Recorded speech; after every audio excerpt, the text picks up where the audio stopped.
Good afternoon and welcome everyone to this Green Alliance webinar organised in partnership with the Institution of Structural Engineers. My name is Libby Peake and I'm Head of Resource Policy and Senior Fellow here at Green Alliance, and I'll be guiding us through the next hour-long discussion which seeks to answer the question, how can we build 1.5 million homes without breaking the carbon budget? Before we get stuck into that really tricky question, just a few bits of housekeeping from me. First of all, we'll be tweeting today, discussing the event, so we'd encourage you to do so as well. We'll be on Blue Sky and Twitter at #GreenGAEvent, so please do use that and comment as we go along. For those of you who are here with us today, we've left the chat open for you to talk amongst yourselves and respond to things that the panelists say. But if you have a question that you want the panelists to answer, please do pop that in the Q&A, and we'll try to get through as many of those as we possibly can towards the end of the discussion, but do upvote the ones that you most want to see tackled. If anyone out there wants to have subtitles for today's discussions, you can find the closed captions by clicking on CC at the bottom of your screen. And finally, if you hear anything today and you think that you've got friends, colleagues, government ministers who really ought to hear the things that the panelists have said, we will be posting this onto Green Alliance's YouTube page tomorrow, so do please point them in that direction. So I'm delighted to be joined today by an expert panel who will reflect on that titular question with perspectives from academia, engineering, house building, and planning. But before I hand it over to them, I just want to set out a bit of context about why Green Alliance thought it was such an important question to get stuck into. Now, I think that the word crisis is probably overused these days, but it's difficult to deny that there are at least two crises that the country is facing that are relevant to today's conversation. The first one is one of housing. And according to the National Housing Federation, there are 8.5 million people in England, and that includes 2 million children, who can't access the housing that they need. And those are big numbers, but each one of those numbers represents a specific person who is suffering in overcrowded, overpriced, or otherwise unsuitable housing. And this doesn't just affect those people, as it does really affect all of society. It places burdens on the NHS, it reduces productivity, and it affects the life chances of many of the nation's children. And so the government has promised to address this, and the primary means through which they're promising to do so is by building 1.5 million homes over the course of this parliament. And that brings me on to the next crisis, the triple planetary crisis of pollution, climate change, and nature's degradation. And it's really relevant to today's conversation because traditional house building and construction in this country and in much of the world has a really outsized impact on this front. And if we just look at carbon, which is in line with today's conversation, the UK Green Building Council has suggested that the construction industry, the wider construction industry, is responsible for a quarter of the country's emissions on a consumption basis. And recent bits of academic research really honed in on the question of what additional construction of 1.5 million homes might do to the carbon impact, with one suggesting that if we build 300,000 new homes per year over the course of this parliament, if we do so in the manner that we've traditionally done that in, and if we then power them as we've traditionally powered them, or in line with the plans that we've got set out, it would basically use up all of the UK's carbon budget through to 2050. And then that would then obviously scupper the country's chances of meeting the legally binding territorial net zero emissions targets, which have been designed to end the country's contribution to climate change. So I suppose the term crisis is really apt here, but you'll be glad to hear that there are a lot of solutions too. And as someone who's worked on circular economy policy for a couple of decades now, I'd suggest that that's one great place that we can be looking to techniques that can reduce the need for materials in the first place, as materials are so tied with carbon impact at the moment, and the construction industry has the largest material footprint of any sector in the UK, but also to techniques that can extend the life and improve the performance of existing buildings, and those that can create the adaptable and reusable homes of the future as well. So this is all particularly relevant now because the government is setting out various plans, including on delivering carbon budgets, but also on the circular economy. And full disclosure, just up at the start, I am on the government circular economy task force that's advising and working with government on the circular economy strategy, but I am doing everything today with my Green Alliance hat on. I think regardless of which hat I'm wearing, that's probably enough from me at the moment, and it's time to turn over to our experts.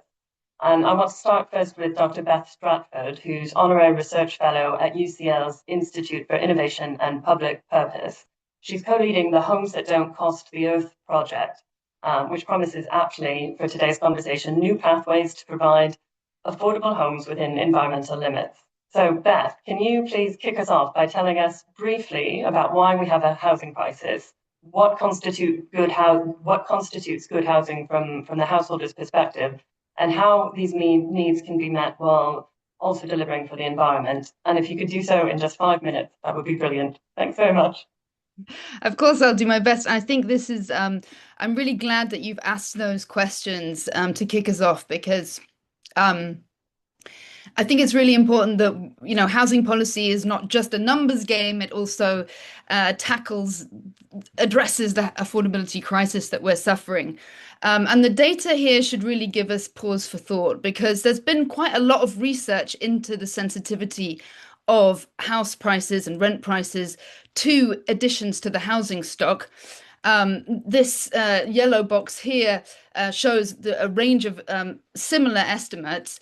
And if you backcast that, then you find that even if we built 300,000 homes every year for the last 25 years, homes would be only about 7% cheaper. And it's a similar story when we look at rent prices. So this is data from 90 different metropolitan areas and looking at the relationship between additions to the housing stock and changes in the rent to income ratio.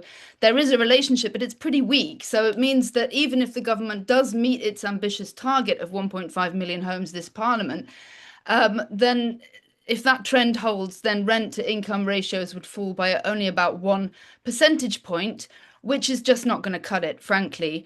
And so what's clear is that there are other factors which are playing into and influencing rent and house prices besides just the scale of the housing stock. And that's actually good news from an environmental perspective, because what it means, and from a housing justice perspective, because what it means is that the government does actually have a lot of other levers that it can pull to make homes available to people who are in housing need and to address the affordability crisis. And many of those levers have zero impact on the environment, or at least much smaller impact than simply building new homes. And actually, in many cases, have a positive impact on public finances as well. And those levers and those strategies come into focus clearly once we look carefully at what has been driving up rents and house prices.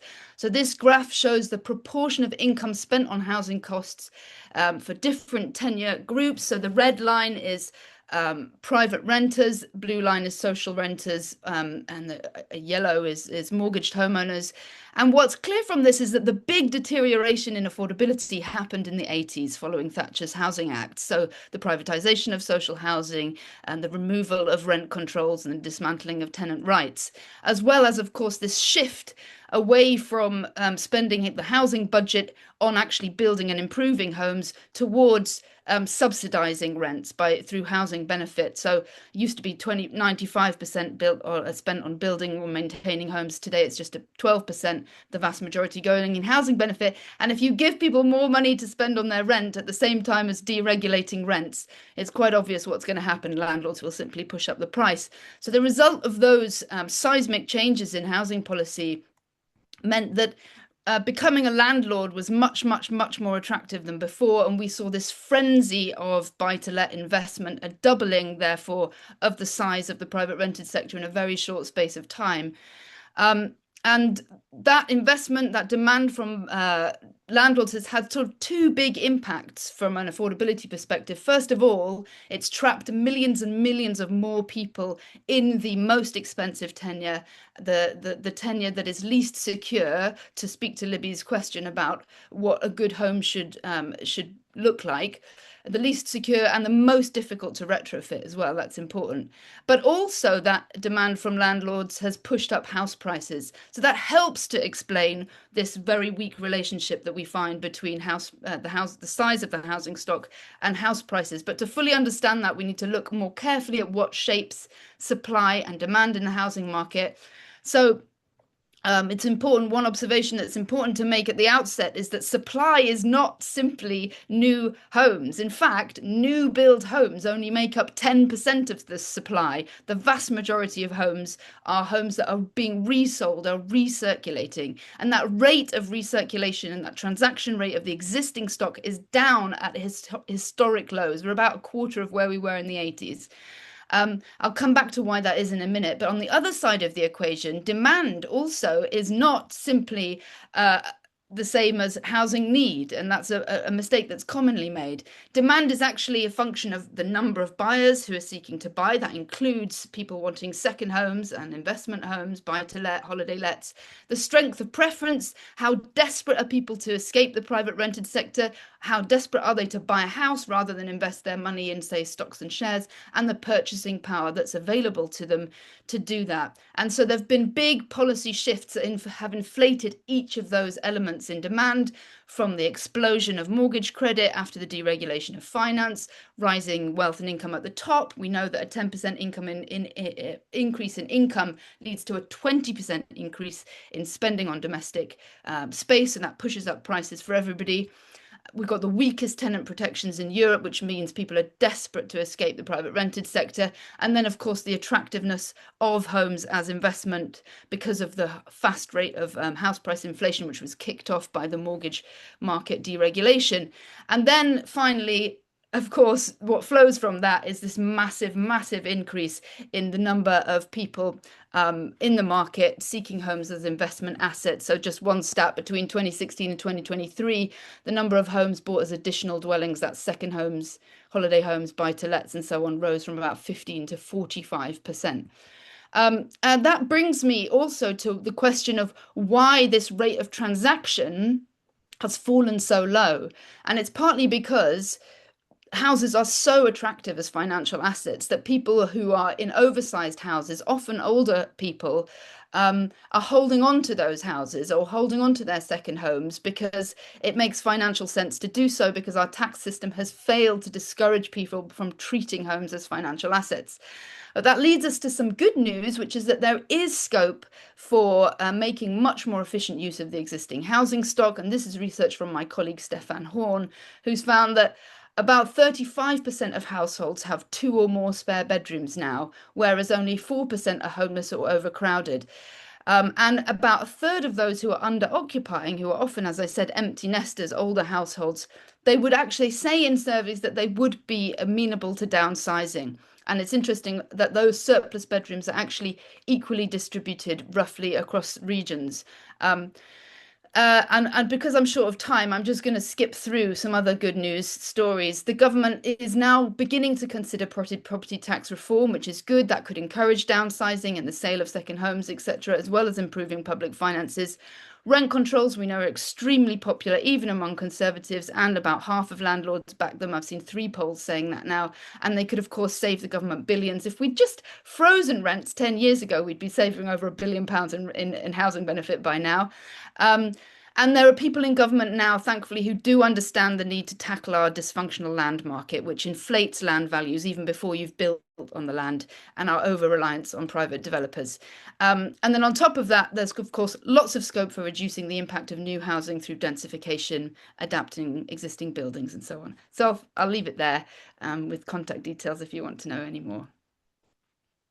Thank you so much, Beth. There was so much in that presentation, and I'm hoping that we'll be able to get back to some of it, some of the issues and some of the solutions later on in the chat. But for now, probably just to segue on from your point that there are most of the houses that we need do exist already, and there's lots of potential to better use those. I think we should turn our attention to things like embodied carbon, because the building stock has obviously used most of its carbon during the building phase. And so thinking about that sort of carbon is something that Will Arnold, who's head of climate action at IStructE, has done a lot of. He's well known for his work on embodied carbon in the UK, including the Part Z initiative, which is calling for it to be regulated during the building phase, and for the UK Net Zero Building Standard.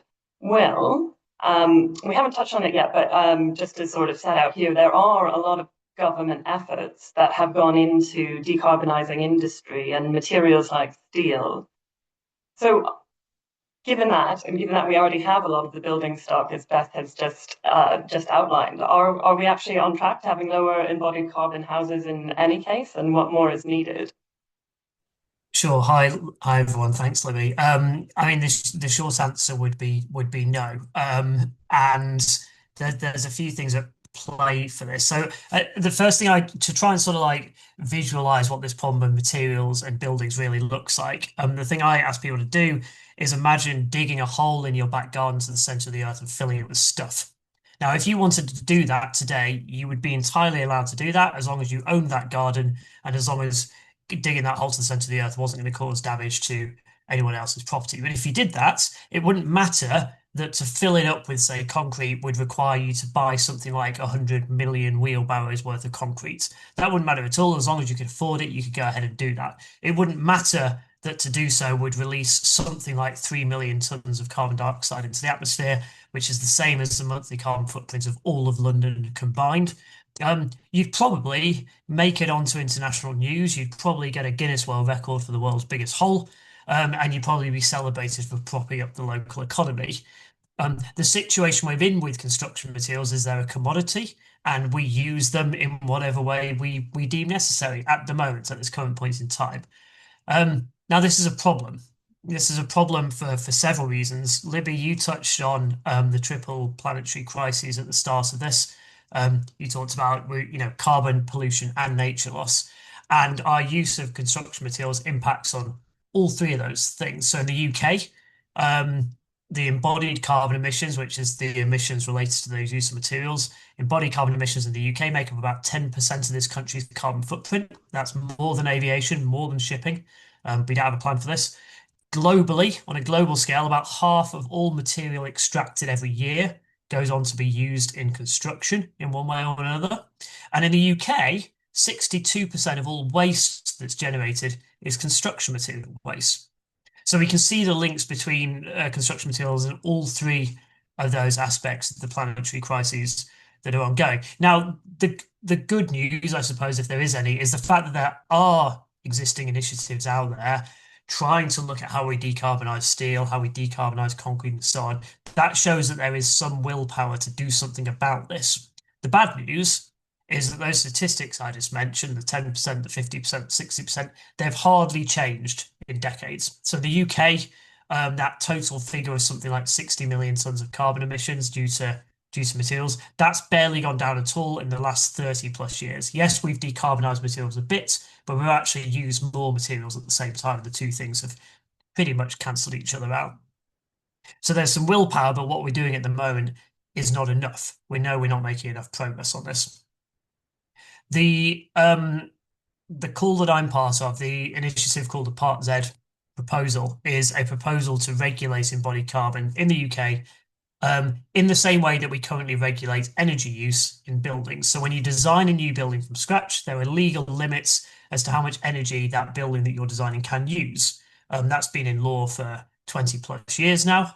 And that basically tells us, once you switch on the lights, you turn on the heating, you power your fridge, your microwave, your hairdryer, maybe your air conditioning unit, all of that energy must add up below a certain amount. And as a result of that, over time, we've become more energy efficient. And the carbon footprint related to that energy has also gone down because our grid has decarbonised and we're shifting away from fossil fuels. That's all great. We now need the equivalent regulation for our use of materials. In the past, most of the carbon footprint of a new home has been due to that use of energy. So if you go back even just sort of 10, 15 years, something like 80% of the carbon footprint of that home over its entire lifetime was due to the use of energy. But today, it's pretty much a 50-50 split between materials and energy use. So we need to start doing something about those materials. I think the last thing I'd probably say on this before I hand back over would be that there's a common misconception that to design a low carbon building needs to cost more money. And that's just not true. There's plenty of studies out there that demonstrate that there are ways to reduce carbon and reduce cost at the same time. And some typical examples are that interventions that maybe decrease the complexity in the design of a building, they will reduce material use, as well as reducing costs, and they usually reduce things like risk at the same time. If we go from a very complicated building design or building shape and you try and simplify it, you can see how that simplification would reduce the risk of getting things wrong. That makes it safer to construct, quicker to construct, uses less material in the construction, therefore costs us less both in terms of carbon and money. But what's important is that in order to achieve something like that, designers need to be thinking about carbon from the outset. And if they're thinking about carbon from the start, then decisions that lead to those sort of easy wins, such as not necessarily simplification, but also things like reducing the amount of basements we build, stuff like that. Those decisions are locked in early on, and we get a lower carbon building kind of for free, as long as we've designed for it. If we leave it too late because there's no requirement to consider carbon, then what happens is we carry on with business as usual, and later on in the process, somebody says, hang on, I think that the aluminium we're using on our windows needs to be replaced with a lower carbon version of aluminium. And the concrete we're putting in the ground needs to be a lower carbon version of concrete. And you have to go around trying to procure, the forefront technology of those materials. And that will add money at this point in time. So this needs to be done early. So yeah, embodied carbon's a big part of the picture. It's a big problem. Industry knows how to tackle all of this. We've got lots of things we can do about it, but really we now just need the ask or the direction from government to try and push us in the right direction if we actually want to see that number start to come down. Thank you so much, Will. It's great news for the purposes of this conversation that this can be done without adding costs and potentially by saving costs. But that does always beg the question of why isn't this being done more already? And so I think it's probably a good time to hear from someone with construction industry experience from a house builder's perspective. And I'm delighted that we're joined now by Cressida Curtis, who's Group Sustainability Director for Waits, and whose work on the built environment includes championing scalable low-carbon housing solutions, which is what we want to hear about. Cressida, with a blank sheet of paper, two questions really. With a blank sheet of paper, how would you deliver 1.5 million homes that don't break the carbon bank? And as a supplementary question, what are your top recommendations for policy reform now, given the situation we're in? Thanks, Libby. There's so much of what Will said that I absolutely agree with. And just to clarify, Waits, we build everything from offices to schools, prisons, and some residential developments. But we're not a volume house builder. We tend to build for housing associations and local authorities. So we have quite an interesting perspective on the market.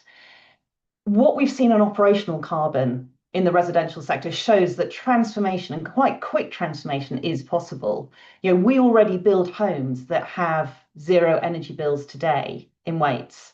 And that's a phenomenal thing for housing association tenants who are on limited income. It frees up income for food, for other uses.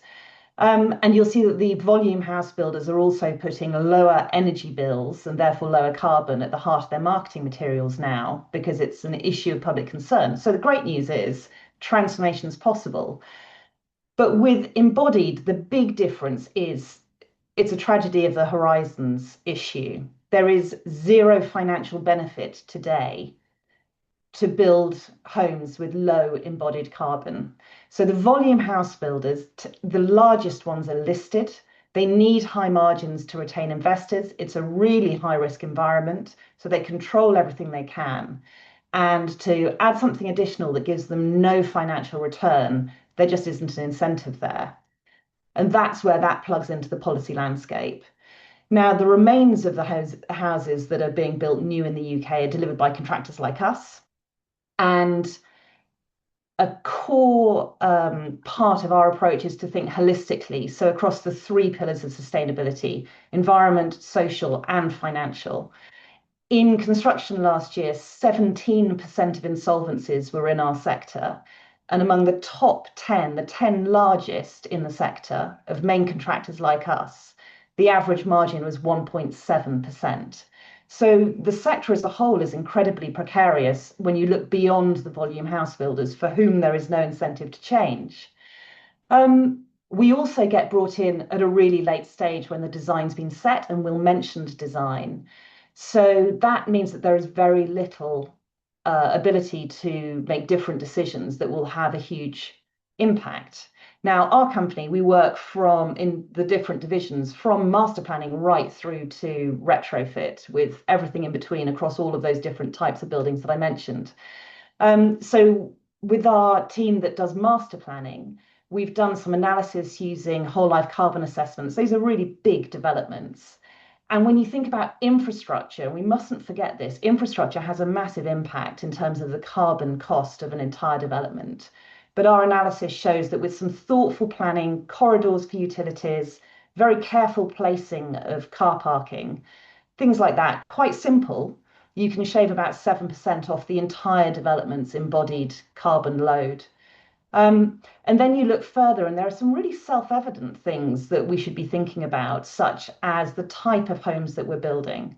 So where we share walls with terraced housing, obviously you need fewer walls, you need fewer materials. Where you have apartments, you are sharing floors and ceilings, so you can dramatically cut the amount of materials used.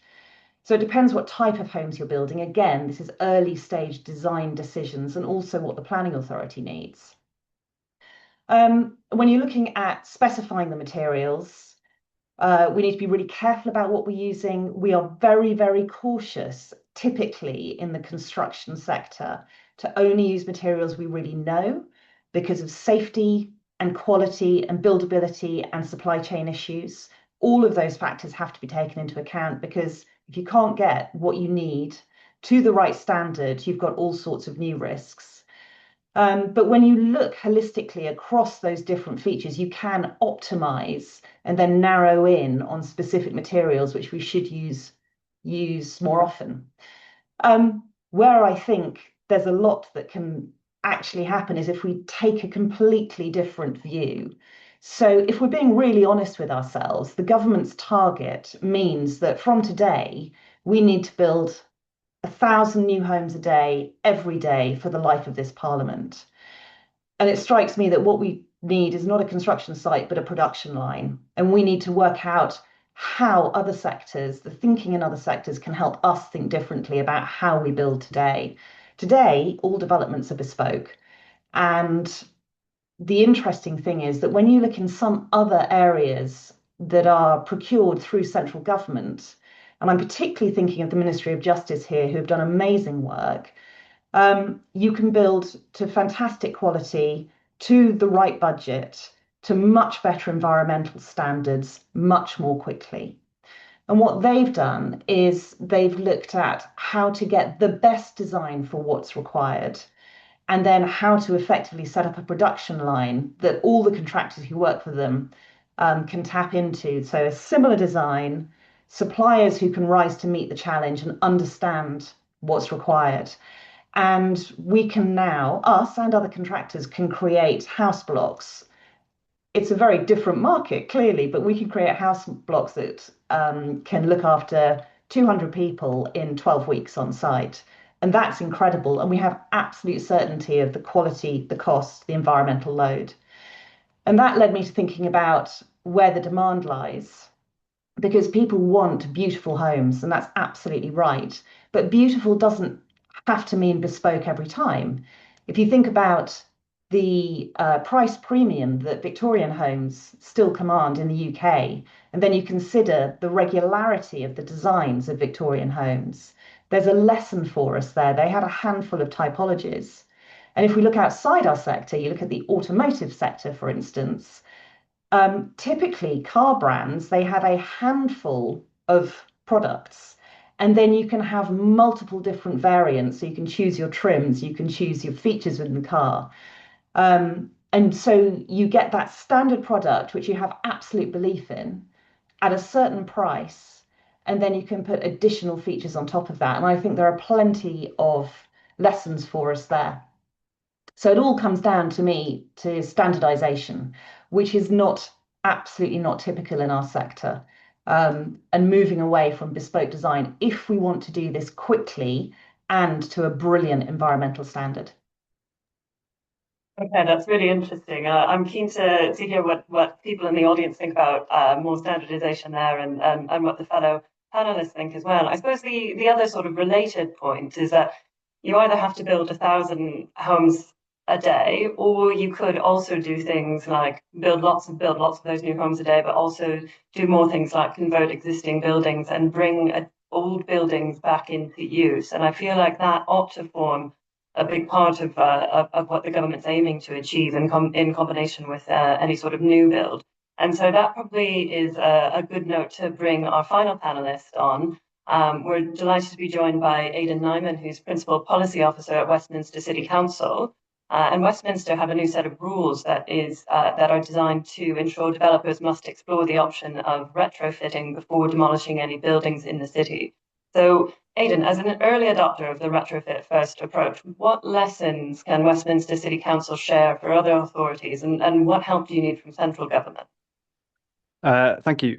Great question. I suppose the retrofit first approach, which we've been adopting, came about because we asked ourselves a sort of localized version of the question that we've got today, which was how can Westminster meet its housing need while staying within its carbon commitments? So the Westminster's local plan identifies a need of about 20,600 new homes over the sort of planned period up to 2040. And on carbon commitments, it's got an aim to try and be a net zero city by 2040. And both of those were sort of key priorities for the council, which it wanted to deliver upon together. When we started to look at this, our early modelling suggested that without intervention, delivering Westminster's housing targets could result in excess of 1.5 million tonnes of CO2, which was quite a staggering figure for us, and became more daunting when we considered that alongside adjacent emissions from infrastructure and commercial construction over the same period, which our plan also committed to. And our adopted plan, it did include sort of reporting requirements for embodied carbon. Many local plans do across the country, but it didn't really have a clear strategy for how those emissions could be reduced. And also our decision making around how buildings should be retained or demolished or deconstructed was largely based upon whole life carbon assessments as justification. And these are kind of open to wide interpretation and variance and don't always fully account for wider climate impacts. And also they can obscure the potential of existing buildings to be repurposed or reused in favour of sort of what on paper looks like a lower carbon option. At the same time, local plans are statutorily required to deliver sort of a reasonable strategy for both housing and growth. So any emissions reduction policy we had to sort of enable and not obstruct development. So we put this together to try and develop a policy framework that tries to resolve kind of two quick questions. The first was when is retention the right approach versus demolition or deconstruction? And when deconstruction does occur, how can new buildings be delivered with lower carbon impact and deliver the most benefit? So the resulting policy that we put forward kind of prioritizes the reuse of existing structures and minimizes emissions and material wastes, but does give support for new buildings where they're demonstrated to deliver the most public benefit. So there's sort of two main components to the policy, as it were. The first is to sort of embed reuse as a starting point for development within the city. So I think this talks back to some of the points made by the other panelists that if you ask applicants and designers sort of early on to the challenge of what is their existing building and what could it become, what is the structure capable of becoming, then you'll often see creative solutions about how buildings can be repurposed. So we wanted to try and pose that challenge to designers and applicants within the policy. And we do this through a sort of threshold approach to deconstruction. So proposals that must retain at least 50% of the existing structure or provide strong justification otherwise. And then secondly, we've introduced sort of targets for embodied carbon for new buildings, especially where these are sort of identified as the most appropriate outcome for a site. But alongside this, to support the delivery of homes, in particular homes that we feel meet Westminster's needs, we've also made sure that carbon limits are set at levels which our evidence suggested could be cost neutral or cost saving. Again, this speaks back to Will's point about actually you can often save money by using these kind of design options. We've also given greater flexibility for schemes with higher levels of affordable housing in terms of their sort of carbon requirements. We've seen some sort of encouraging signs, although it's in the early stages of implementation. So the average retention rate in proposals put before the council, both pre-apps and applications, is now approaching around 50%, which is pretty good. And also reported carbon emissions per square metre have fallen by about 25% for new buildings and 50% for retrofits since 2021. And I recently saw some modelling from the University of Strathclyde that suggests that the policy could save around 150 kilotons of CO2 a year. So it is sort of already working in many ways and projected to work. But I do think there are limitations to a localized approach. We'll only make a minor dent. Westminster's sort of housing target is less than 1.5% of what we're talking about today. And it really would take national and regional policies to scale this up. And although I mentioned that our carbon targets were set at a sort of level that's meant to be cost neutral or cost saving, it's not. These savings aren't necessarily fixed over time and may not hold, especially as targets continue to follow sort of climate aligned trajectories. As been touched upon, sort of many materials rely upon supply chains where decarbonisation is not certain, and many low carbon materials out there are scarce or finite in supply. And so it could increase costs to deliver net zero over time. And so it's really, really important that we sort of adopt policies or have policies at local level or national level that mean that scarce and finite low carbon materials shouldn't be wasted and put to best use, where the sort of scale and density that can be achieved would sort of merit their use, and where there are existing materials that those are sort of prioritized. So my experience in local policy development, I mean, there are a few areas where government could make meaningful difference. I think explicit recognition in national planning frameworks that making the best use of land also means making the best use of existing buildings, I think would be incredibly powerful. And also clear guidance, either through planning regulation at national level or through building regs, about how embodied carbon is sort of accounted for and construction emissions are accounted for. And that could be either local support for local authorities to do benchmarking and policy development, or it could be looking at strategically apportioning carbon by sector or local authority. So yeah, that's been our experience, and look forward to the discussion with everyone. Thank you very much, Aidan. I think all of you have presented some incredibly compelling, startling, alarming figures. I kind of just want to start, if you could all turn your cameras back on, we can have a discussion between us. I wanted to start by digging into some of the figures. I think one that Cressida said, we need to build 1,000 new homes a day, every day, for the duration of the Parliament. I suppose it would be useful to understand how that compares with any sort of historical achievement in the past, because I have the sense that it's probably we've never achieved anything like that. But then also the extent to which the panelists feel these need to be new housing and the role that more things like retrofitting could play. Obviously, Westminster's not necessarily a typical example, but generally around the country, do we have buildings that could be retrofitted, that could be converted, and how do we make sure that that's done in the right way? Cressida, I might start with you just because it's your figure that I happen to pick on. You're going to ask me for data on housing production in the UK. I think from memory, the heights we've hit are around 230,000, but I believe that someone in the chat will immediately correct me, which would be helpful. So it's quite a chunk, but I do agree we should look at buildings that we can convert. You look at what's happening with our high streets at the moment. There's technically enough space that's empty in retail units on the high street today to create 150,000 homes on typical space requirements. Now, all of those are going to be different, have to be handled in different ways. Do we want homes on a high street? That's an entire conversation. Weirdly, it's happening on my high street at the moment, and it's brilliant, absolutely phenomenal, real characterful homes and bringing life back to the high street. But the best building in planetary terms is the one that isn't built. So I completely agree that's where we should start.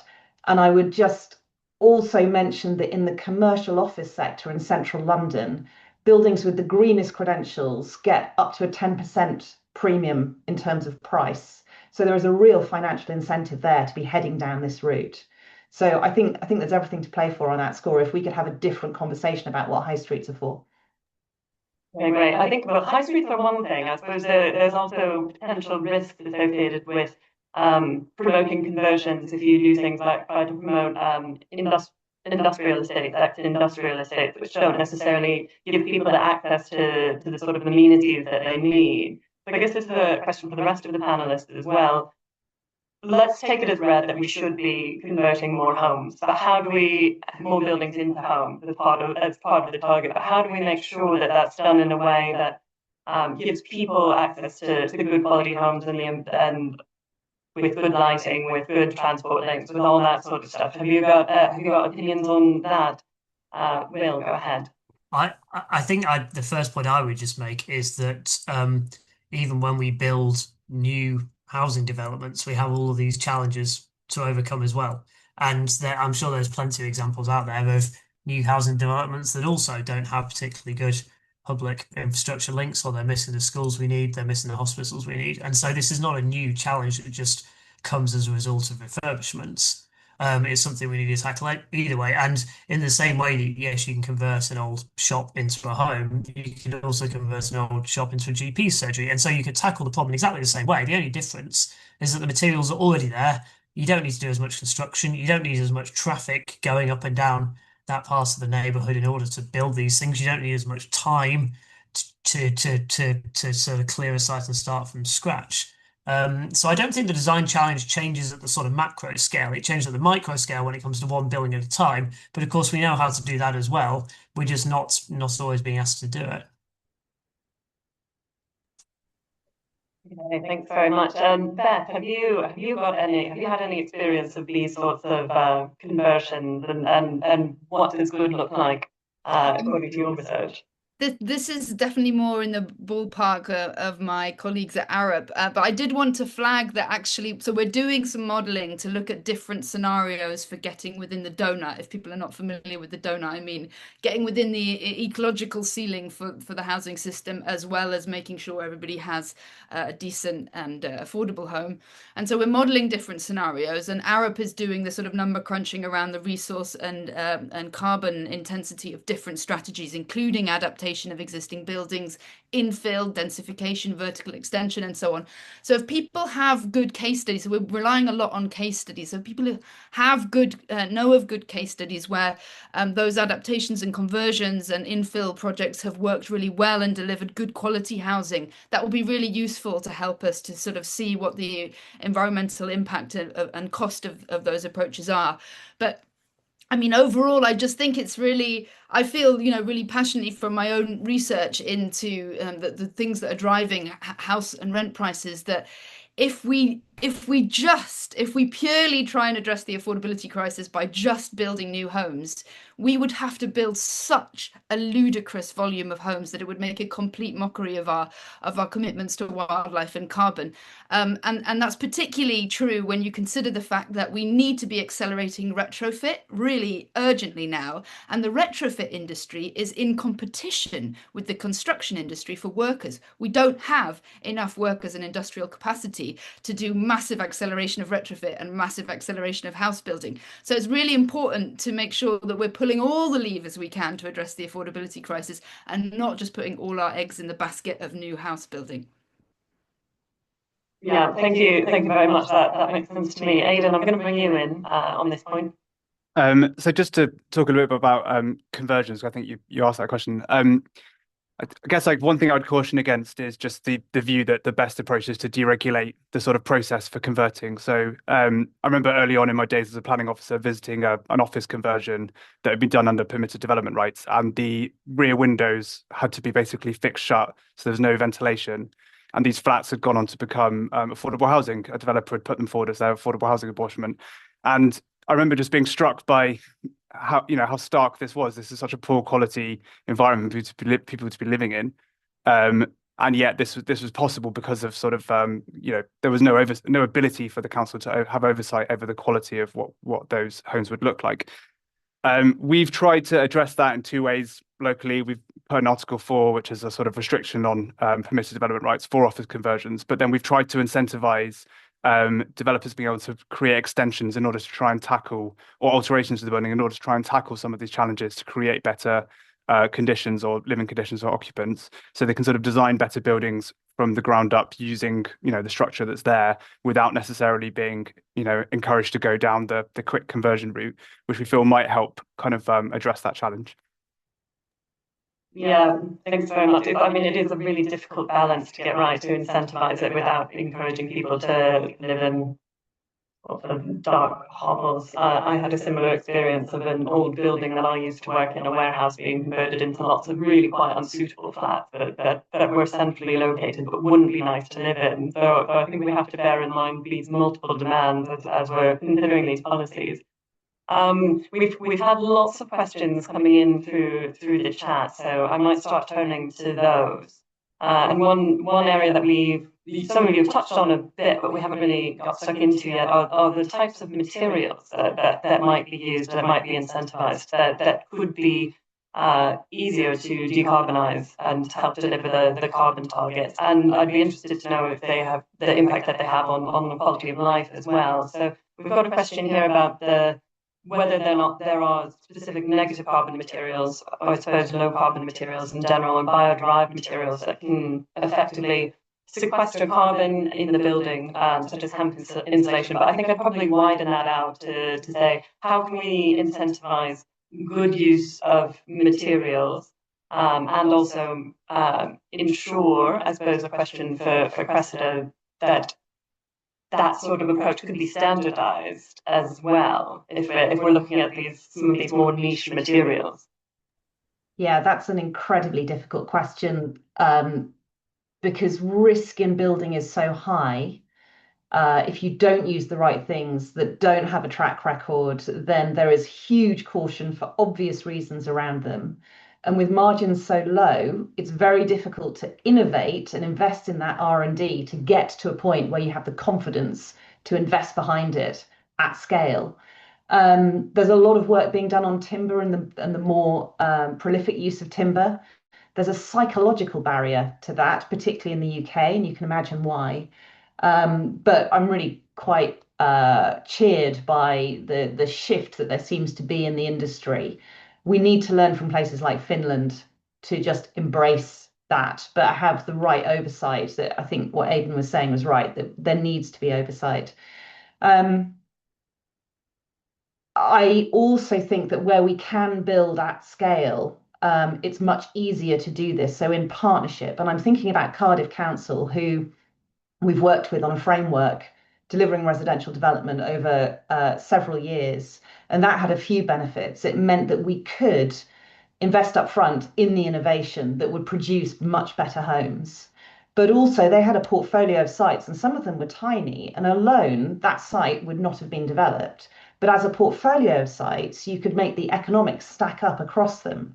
And because we were working in partnership with the council, that conversation of where do we focus, what's most important to you, volume of homes, hugely important, right, how do we make all these things work so that we can deliver these to the time frame and the budget that you have? And there were more homes developed as a result to much better standards. So that wider portfolio approach being brought in much earlier to look at the overall objectives of the project, of a problem, rather than an individual project and being on a hiding to nothing, I think is a great unlock for different materials and for more homes. Yeah, thank you. I suppose as well, there's also challenges to do with verifying the extent to which these materials are low carbon, and the extent to which forests are appropriately managed. Libby, on that, getting data on embodied carbon in our sector is absolutely horrendous. If the government could mandate environmental performance declarations for every material used in construction, we would suddenly have so much more insight. We spend so much time trying to get hold of data. But again, the cost of doing that on tiny suppliers in a massively fragmented supply chain that's under pressure, that's a real challenge. I think if I come in, there's something really interesting here about it's a bit of a sort of perceived chicken and egg situation, right? You're in a position where, we got this report came out published by government from some research conducted by ACOM a couple of months ago that said, here's all of the barriers that we've seen in industry that are stopping us from regulating embodied carbon, which would be a driver for all of these things we're talking about. And almost an insinuation that until those barriers have been overcome by industry, we can't possibly regulate this stuff. But we also know that these are the same barriers that have been faced in other countries who are moving to regulate. And we know that if we did regulate, as Cressida said, this would then drive change. It won't be until there's a requirement to produce CPDs on every project, that every product will have them. And until we have them on every product, we won't be able to get the full picture with the work we do. So somebody has to go first. And I would argue that we're seeing good progress being made voluntarily by companies who have been trying to do this for various reasons. But we're not going to see the sort of rapid acceleration we need until this comes from a centralized position, whether it's through building regs or through planning or through something else. There's loads and loads and loads of innovation happening out there with all materials. You know, every single material that's being built with, there's somebody trying to work out how to make a lower carbon version of it right now, whether that's concretes that are made with a sort of manufactured cement that's actually made by absorbing carbon dioxide from an industrial process and burying it within the concrete, so you get a carbon negative cement, whether it's metals that are being produced without any use of fossil fuels, whether it's bricks made out of waste that's then taken and compressed together to form a brick that you can clad a housing in, whether it's, you know, insulation products made of hemp. These things all exist. What we need is we need people to sort of back them and put them onto their projects, and that won't happen until, like you're saying, we do this at scale and we do it regularly on projects after projects after projects. And that at scale piece comes back to what I was saying about radical standardization, because that not only helps the problem today, but it gives us a bang for our buck in the future. Because if we standardize radically, then we can build for circularity, to clip products together, to create homes, and design for deconstruction at the end of life and reuse. So there's a massive benefit there, and all we need to do. So Will's exactly right. There is loads going on in the industry, but picking that up, building the trust in it, testing it sufficiently that people can get insurance on buildings that use new materials, that's a massive blocker. That needs a complete shift in mindset to achieve. Yeah. So one thing that I think always surprises me, though, when it comes to things like regulating and even monitoring whole life carbon emissions and embodied emissions in the industry, is that there seems to be such resistance to it in the UK, and a feeling that we can't do it, but other countries are doing it. And in fact, it is going to become standard practice pretty soon at the EU level to first monitor and then to set limits from 2030 for new buildings. What is the particular problem in the UK, and how do we overcome it?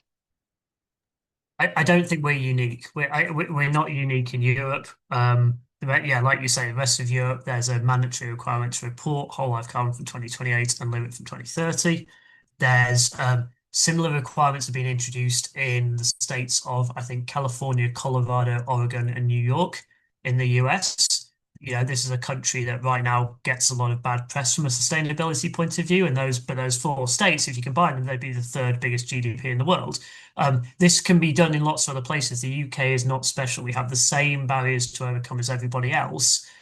We just need the impetus to get moving. And I think what's interesting is if you look at other areas of sort of green technology in the past, we can see what happens when a government pushes to get something moving. If we look at solar panels and you go back to the turn of the millennium, it made no financial sense to put a solar panel on the roof of your house. You would do it maybe if you cared about the environment, but you wouldn't do it for financial reasons.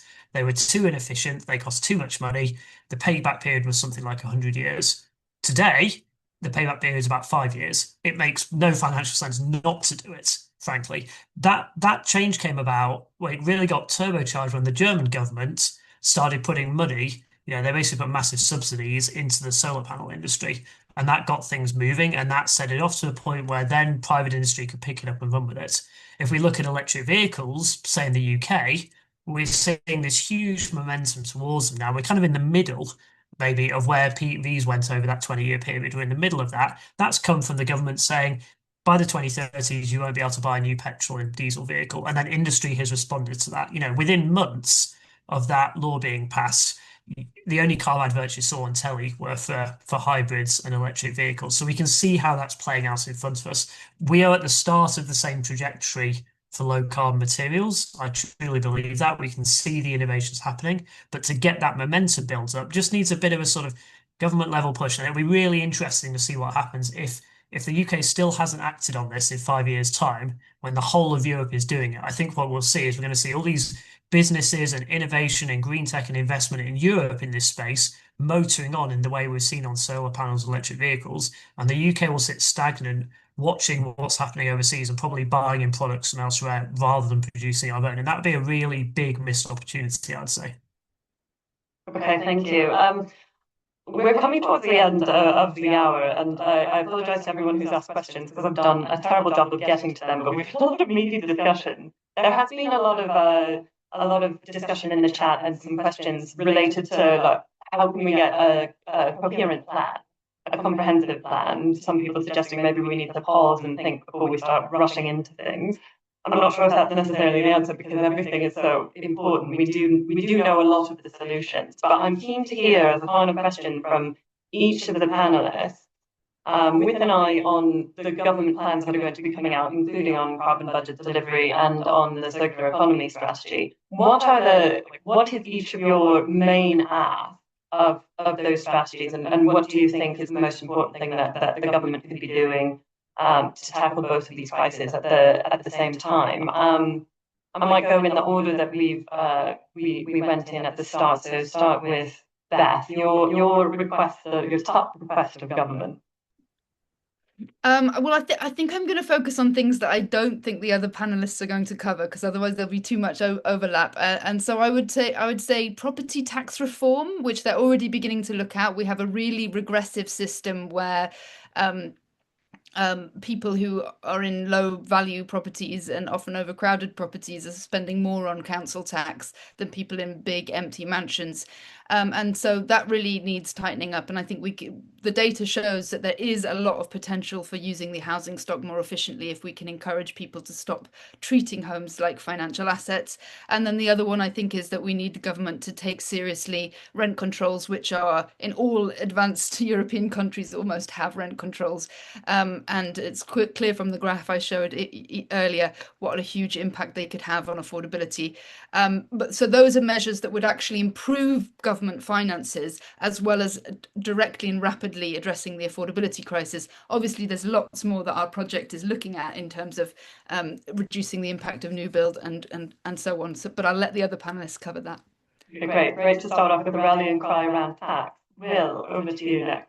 I mean, obviously, it's not a surprise to say that I'm going to say that we need to regulate embodied carbon, but I think within that, there's sort of three bits to this, right? So one is, yes, just purely get it into the building regs. Get it in there, give us a timeline for when it's coming so that industry can start doing what the car industry has done for vehicles. Within that, number two is that you can reference the UK Net Zero Carbon Building Standard. This is an industry-backed document that gives you all the consistency you need around scope, reporting periods, and so on. It's the sort of rule book that could become an improved document if it was wanted to. And then number three is to recognise that there's this whole ecosystem of supporting policy that sits around all of this, planning, research and development funds, all of those things, and to set those up in a way that also align in with this idea that we're going to start focusing on embodied carbon. Okay, great. Thank you very much. Cressida. Brilliant. My first would be draw lessons from what they're already doing through the Ministry of Justice, standardise on the affordable homes funding. To me, that's just straightforward. Second, if there was a way to have a big focus on biogenic materials and clearing the blockers in terms of R&D and insurance of them in use, that would be phenomenally helpful. And then the third, data. We have so little data. If they can incentivize whole life carbon assessments and EPDs for suppliers without crippling the supply chain, which is so precarious, that would give us all the insight we need to get straight to the right materials really quickly. Okay, thank you very much. And finally, Aidan. I think I'd concur with Will that I think regulation of embodied carbon at national level is kind of vital, and probably ideally through building regs rather than through planning. One of the reasons being that you can then make sure that sort of the relationship between Part L and Part Z, if it ever comes to fruition, can be sort of balanced to make sure that the right carbon outcome happens. But also, speaking from experience, it's incredibly challenging at local level for local authorities to come up with the evidence to justify carbon targets. And it was very expensive and very challenging to do. And not every local authority is going to be able to do that. So if we rely on local authorities to do it, it's not necessarily going to be able to happen at the scale we need.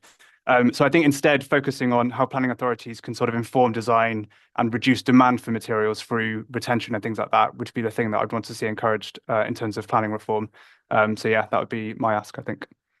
Okay, thanks very much. So we've got tax, we've got regulation, we've got research, and development, we've got data, we've got planning. Basically, all of the levers that government has available to it, we need them to pull. But I do think that that's a legitimate point to end on. And I want to thank all of you for making all of those points so eloquently, for joining us today and showing your expertise. And to thank everyone who's come to listen. Do please feel free to share and keep tweeting. And apologies again, I wasn't able to get to most of your questions, but it's a really important topic. And thank you all so much for coming to this Green Alliance and IStructE webinar today. Goodbye.